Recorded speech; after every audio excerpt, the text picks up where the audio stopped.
I am not black. I mean, that's what the world calls me, but it's not me. I didn't come out of my mother's womb saying, hey everybody, I'm black. No, I was taught to be black. And you were taught to call me that, along with whatever you call yourself. It's just a label.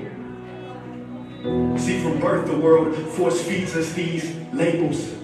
And eventually, we all swallow them. We digest and accept the labels, never, ever doubting them. But there's one problem. Labels are not you, and labels are not me. Labels are just labels.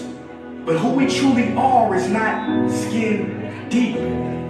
See, when I drive my car, no one would ever confuse the car for me.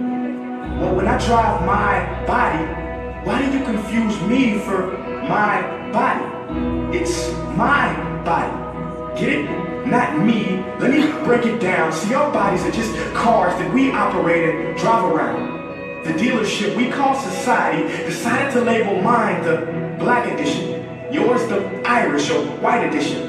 And with no money down, 0% APR, and no test drive, we were forced to own these cars for the rest of our lives. Forgive me, but I fail to see the logic or pride in defining myself or judging another by the cars we drive. Because who we truly are is found inside. Listen, I'm not here to tell you how science has concluded that genetically we're all mixed and race in the human species doesn't exist, or how every historian knows that race was invented in the 15th century to divide people from each other and it has worked perfectly. No, I'm not here to lecture. I just want to ask one question. Who would you be if the world never gave you a label? Never gave you a box to check? Would you be white, black, Mexican, Asian, Native American, Middle Eastern, Indian? No. We would be one. We would be together.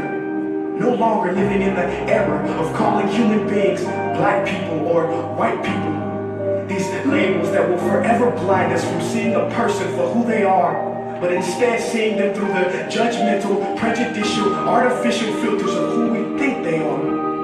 And when you let an artificial label define yourself, then my friend, you have chosen smallness over greatness and minimized yourself, confined and divided yourself from others.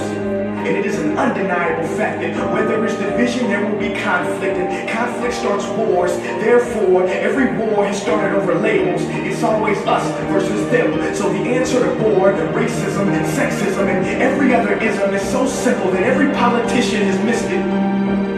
It's the labels. We must rip them off.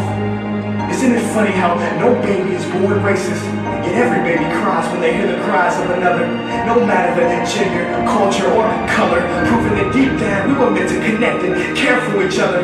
That is our mission, and that is not my opinion. That is the truth in a world that has sold us fiction. Please listen, labels only distort our vision, which is why half of those watching this will dismiss it or feel resistance and conflicted. But just remember, so did the caterpillar before it broke through its shell and became the magnificent butterfly. Well, these labels are our shells, and we must do the same thing so we can finally spread our wings. Human beings were not meant to be slapped with labels like groceries and supermarkets. DNA cannot be regulated by the FDA. We were meant to be free, and only until we remove them all and stop living and thinking so small will we be free to see ourselves and each other for who we truly are.